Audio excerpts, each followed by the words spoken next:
네, 모닝타임즈 시간입니다. 간밤에 뉴욕 증시 또 강하게 상승세를 기록했는데요. 금리 인상과 지정학적 리스크 이 사이에서 어떤 포지션을 잡아가야 될지 상당히 고민이 되는 시점이 아닐까 싶습니다. 이 시간에 힌트 좀 얻어가시죠. 토마토 투자클럽의 최원재 전문가님과 함께합니다. 전문가님 안녕하세요. 안녕하십니까. 네, 오늘 3대 뉴욕 증시 그래도 긍정적으로 국내 증시에 영향 미칠 만한 소식들 나왔던 것 같아요. 이번 3대 증시 어떻게 보셨나요? 네, 어제 미국 증시 같은 경우에는 파월의 0.5% 금리 인상을 안 하기로 얘기하면서 상승을 이어갔고, 그 다음에 중간에 러시아와 우크라이나가 다시 대화를 재개하기로 하면서 상승에 좀 탄력을 붙인 것 같습니다. 다우하고 S&P 500이 1.8% 상승했고요. 나스닥이 1.6% 상승했습니다. 종목별로 좀 아주 강한 종목들을 좀 몇 가지 보면 마이크론 테크놀로지가 8% 급등했고요. 화이자가 5.2% 상승, 그 다음에 뉴코라는 철강 업체가 있는데 5.3% 상승, 그 다음에 바이오 업체인 유나이티드 세러퓨틱스라고 있는데 5.5% 상승했습니다. 포드가 8.4% 급등을 했는데요. 전기차 사업을 분사하기로 했다는 소식에 급등을 했습니다. 그 다음에 국제유가가 어제 7% 급등을 했는데, 그저께 8% 급등, 오늘 또 7% 급등, 이틀 동안에 약 15% 이상 급등을 했습니다. WTI 기준으로 110달러에 마감을 했는데요. 2011년 이후 최고치를 기록했습니다. 그리고 2월 ADP 민간 고용이 47만 5천 명으로 증가가 됐다고 집계가 됐는데요. 시장 예상치로는 40만 명이었는데 크게 웃돌았습니다. 그리고 월스트리트 저널에서는 지금 전쟁에도 증시는 상승하고 있지만은 고유가가 향후에 중대한 리스크가 될 것이다, 이렇게 얘기를 하고 있습니다. 네, 이렇게 좀 이슈들 중심으로 체크를 해봤는데 결국 시장에서 일단 환호하면서 반응을 좀 했던 부분은 파월 의장의 발언이 아닐까 싶습니다. 일단 연준이 뭐 금리를 올릴지 말지, 올리면 얼마나 올리게 될지 이 부분이 참 관심이었는데 파월의 선택은 0.25%포인트가 좀 될 것으로 보이거든요. 0.5%포인트 인상 가능성이 사라졌다고 평가가 나오던데 다소 긍정적인 소식이라고 해석이 되나요? 네. 시장에서는 여전히 0.5포인트에 대한 우려는 조금씩 있었는데, 이번에 확실하게 이제 없다고 이제 못을 박으면서, 증시는 조금 안도하면서 랠리한 것으로 보고 있는데요. 네. 지금 파월 같은 경우에는 지금 현재 불확실성이 많아가지고, 여기다 더 불확실성을 더하는 일은 좀 피하고 싶다, 그러는 뉘앙스의 발언을 했고요. 네. 그리고 지금 하지만 이제 높은 인플레이션이 계속적으로 될 경우에는 향후에 0.5포인트 인상도 고려하겠다 하고 좀 열어두는 모습이었습니다.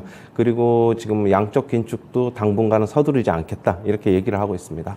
네, 인플레이션이 된다면 0.5%포인트 가능성이 아주 없는 것까지는 아니었네요. 일단 여러 가지 상황들을 좀 고려하면서 체크를 해봐야 될 것 같은데, 중간에 이제 지정학적 리스크 관련해서도 잠깐 얘기를 해주셨잖아요. 파월 의장도 이 지정학적 리스크에 대해서 단기적으로 미칠 영향은 좀 불확실하다, 이렇게 봤는데, 러시아와 우크라이나 이 부분의 흐름에 따라서 좀 어떻게 변화될 여지가 좀 있나요? 3월은 없죠. 3월은 없다고 이제 자기가 이제 분명히 네. 못을 박았으니까, 이제 러시아 우크라이나 사태가 급격하게 좋아져가지고, 네. 그런데 이제 상품 가격, 특히 원자재 가격이 급격하게 꺾이지 않으면 5월에 인플레이션이 계속적으로 높게 유지가 될 때는 50bp 인상도 고려하지 않을까, 그렇게 예상을 하고 있습니다. 네, 원자재 가격까지 좀 인플레이션 이 부분을 중심적으로 체크를 해보셔야 될 것 같아요. 그렇다면 오늘 15일부터 16일 날 열리는 FOMC 회의에서는 대략 어떤 내용들을 좀 예상하고 계신가요? 오늘 같은 그러니까 원론적인 거가 다시 한번 되풀이 될 것이라고 보고 있고요. 시장은 이미 다 이 리스크에 이미 노출이 돼 있다고 좀 네. 보고 있어가지고,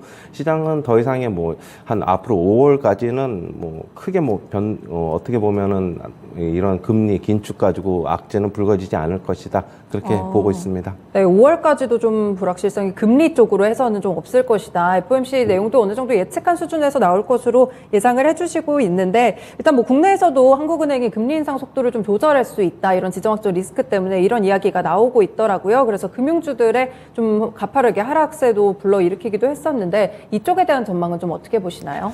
지금 어제 10년 만기 국채 금리가 어제 거의 한 9%, 거의 10% 가까이 상승을 했는데요. 네. 그래서 이제 어제 미국 은행주 같은 경우에, 특히 이제 웰스파고 같은 경우에는 죄송합니다.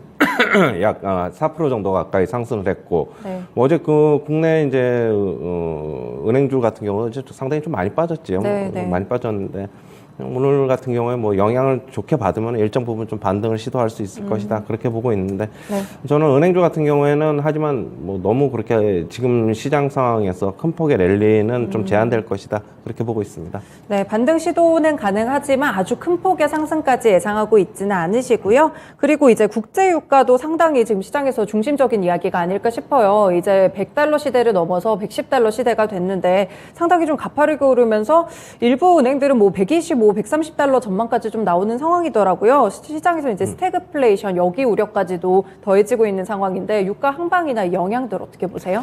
일단은 뭐 기존의 그 글로벌 IB들은 뭐 거의 다 이제 한 120달러가는 갈 것이다라고 네. 얘기를 하고 있고 지금 뭐 150달러까지 예측하는 기관도 있는데 네. 150달러가 되려면은 지금 아직까지 러시아산 원유 특히 에너지 쪽에 지금 제재는 가하지 않고 있거든요. 네. 그런데 향후에 이제 ING 측에서는 네. 이쪽으로 제재가 가해지면 150달러도 가능할 것이다. 단기적으로 그렇게 보고 있고요. 네. 지금 WTI나 브렌트유 상승이 강하게 나타나는 것은 결국에는 유럽이 지금 아직까지 러시아산 에너지 원유나 뭐 이런 쪽으로 제재는 가하고 있지 않지만은 지금 그쪽으로 러시아산 원유의 구입을 좀 꺼리고 있어요. 아, 네. 지금 유럽이 러시아산 원유의 최대 구매자였는데 꺼리고 있어가지고 다른 쪽에 브렌트유나 이쪽으로 좀 구매를 하다 보니까 네. 상승폭이 더 이제 가파른 것으로 나타나고 있고 그리고 지금 현재 또 팬데믹에서 벗어나고 있는 단계인데 그쵸, 네. 그리고 그렇다 보니까 수요 회복이 또 진행 중인 과정에서 이전에 지정학적 리스크가 불거지면서 상승폭이 더 크게 나타나고 있는 것으로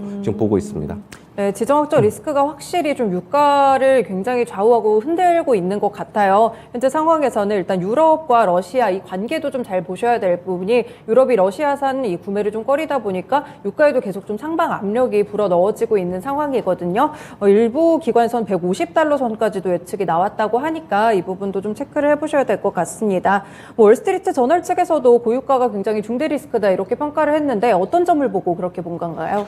결국에는 지금 증시가 상승하고 있는 거는 네. 뭐 미국 기업들의 러시아산 매출이 그렇게 크지 않기 때문에 저가 매수에 가담한 것으로 보고 있고 월스트리트 네. 전에서는 그렇게 얘기를 하고 있는데요. 네. 그리고 이제 고유가가 지금 현재 뭐 이 정도는 아직까지는 괜찮지만 그리고 특히 이제 미국 같은 경우에는 에너지 산업도 이제 중요한 포인트를 차지하고 있기 때문에 그렇죠. 뭐 네. 그쪽에 다우 지수에 구성을 하고 있는 에너지 업종이 좋은 모습을 보이면은 다우 지수도 이제 상승하고 있어가지고 긍정적으로 보고 있는데 지금 일단 월스트리트 저널에서는 120달러 넘어가면은 그때서부터는 조금 뭐 리스크가 좀 증가가 되지 않을까 네. 그렇게 보고 있는 것으로 보고 있습니다. 네, 120달러 선을 보고 있네요. 이 부분이 좀 넘어가게 됐을 때 혹시나 이제 지정학적 리스크가 더 불거지거나 추가적인 제재 소식이 나오면서 유가 향방이 좀 더 위쪽으로 올라가면 이 에너지 산업에도 어떤 영향을 미치게 될지 함께 좀 체크를 해보셔야겠습니다.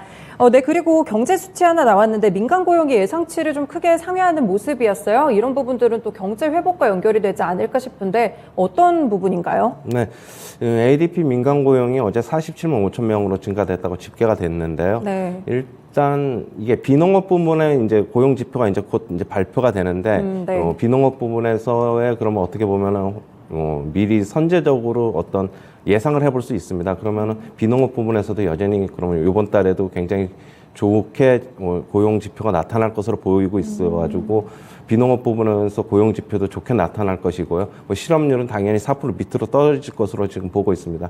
네. 지금 고용 지표 같은 경우에는 저는 미국 같은 경우에 올해 내내 뭐 계속적으로 좋을 것이라고 보고 있습니다. 실업률은 거의 지금 4% 밑으로 계속 유지가 될 것이어서 결국에는 거의 완전 고용 수준으로 다가가지 않나 네. 그렇게 보고 있습니다. 네, 완전 고용까지 좀 회복 속도가 좀 빨라질 것으로 보이는데 특히나 이번에 발표되는 비농업 부분 고용 지표 좀 실업률 떨어지고 이런 부분들 함께 체크를 해보시면 좋을 것 같습니다. 네, 종목 뉴스로 좀 넘어가서 얼마 전에 뭐 분사 안 할 것처럼 얘기를 하더니 포드가 결국에 좀 분사를 하네요. 전기차를 강화하는 의도라고 봐도 될까요? 네, 맞습니다. 그때는 이제 블룸버그 통신에서 얘기가 나왔는데 포드사 측에서는 이제 부인을 했는데 결국에는 네. 전기차를 분사하기로 했습니다. 지금 전기차 회사로 이제 변신을 가속화하기 위해서 내연기관차 사업 부분과 전기차 사업 부분을 결국에는 띄어내기로 한 것으로 보고 있는데요. 네. 지금 포드 측에서는 2026년까지 연간 200만 대의 전기차 생산을 목표로 하고 있다고 지금 밝히면서 어제 주가는 8.4% 급등을 했습니다. 예. 결국엔 전기차 쪽을 완성차 업계들도 확실하게 좀 변신을 꾀하면서 가져가고 있는 것 같아요. 근데 좀 보면은 확실히 주가가 희비가 많이 엇갈렸더라고요. 루시드나 리비안 같은 경우에는 또 급락세가 나와서 뭐 전기차 관련 종목들은 투자를 좀 어떻게 좀 선별을 해야 될까요? 리비아는 아까 이제 말씀드린 뭐 그런 악재 때문이고 어제 한 네. 13% 정도 빠졌는데 14% 가까이 빠졌는데 루시드는 실적이 안 좋아가지고 이제 그저께 많이 빠졌지. 뭐 네. 어제도 근데 좀 빠졌고. 결국에는 이제 기존의 이제 전기차 업체들의 퍼포먼스보다 뭐 내연기관차 업체들 포드나 GM이나 스텔란티스가 네. 전동화 전략을 어떻게 가져가느냐에 따라서 주가는 좀 등락이 희비가 엇갈릴 것으로 그렇게 보고 있습니다. 네, 전기차 시대가 좀 빠르게 가속화되면서 결국에는 좀 내외 특구성을 많이 보유하고 있던 완성차 업계들도 굉장히 빠르게 좀 진출을 하고 있다 보니까 경쟁도 심화되고 있고 이 과정 속에서 어떤 종목을 골라야 될지 이 부분도 잘 살펴보셔야 될 것 같아요. 네, 오늘 국내에서 또 한 가지 뭐 뉴스가 있다면 예상보다 좀 빠르게 거리두기가 완화될 수도 있다는 네, 느낌이 맞습니다. 좀 예. 들긴 하더라고요. 네, 리오프닝 관련 종목들 포함해서 오늘 국내 증시 흐름 어떻게 예상하세요?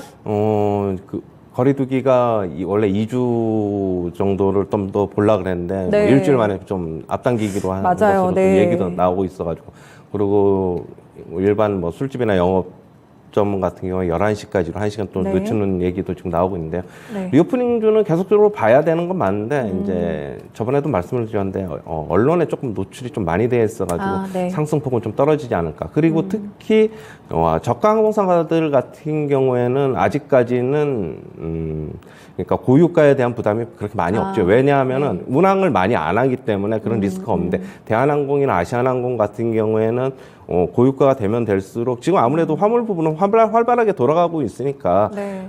리스크가 좀 있어가지고 저는 좀 대한항공, 아시아나항공은 대형주들. 조금 당분간은 좀 피해야 되지 않나 좀 그렇게 보고 있고 네. 물론 일정 부분 주가는 지금 그런 리스크는 좀 반영을 해가고 있는데 아직까지 유가가 극적인 뭐 매수 클라이막스는 지금 안 나온 것으로 보고 있어가지고 조금 더 여진이 조금 이어질 것이다 그렇게 보고 있고요. 지금 자동차주들 같은 경우에도 고유가 리스크, 러시아 리스크, 뭐 러시아에서 손실이 뭐 4천억에서 약 현대차, 기아 같은 경우에는 5천억 사이로 손실이 나올 수 있다 지금 얘기도 나오고 있고 그러나 뭐 어제 현대차 같은 경우는 CEO 인베스터 데이를 통해서 전동화 전략을 좀 더 네, 자기네들이 이제 뭐 강화하겠다고 강하게 했죠. 드라이브를 걸겠다라는 이제 목표도 내놓고 있는 만큼 현대차, 기아는 조금 더 빠지면은 한 번 더 매수 시점을 잡지 않아도 될까 보고 있고요. 당분간은 그러나 이제 조금 뭐 다이내믹하게 V자 반등은 나오기는 좀 힘들다 그렇게 보고 있고 그렇게 본다면은 고유가 리스크에서 조금 한 발짝 떨어져 있는 업종 가령 예를 들면 역시 IT나 이런 네. 쪽이 차라리 더 좋아 보이지 않나 그렇게 보고 있고요.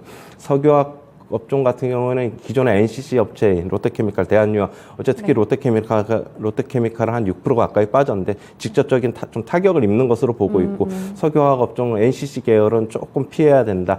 그러나 뭐 금호석유나 이런 NCC 계열이 아닌 데는 충격의 여파는 좀 적지 않겠나 그렇게 개인적으로 보고 있습니다. 네, 국내 증시에서 리오프닝 관련 종목들 상승폭은 좀 떨어져도 오를 수는 있습니다. 그렇지만 현재 증시 분위기를 봤을 때 고유가 부담 이 부분을 좀 잘 보셔야 될 것 같아요. 종목별로 산업군별로 봤을 때 유가가 올랐을 때 약간의 피해가 올 수 있다. 이런 종목들은 좀 피해서 투자를 하는 것이 좋을 것으로 보입니다. 네, 오늘 최현재 전문가님과 함께했습니다. 고맙습니다. 네, 감사합니다.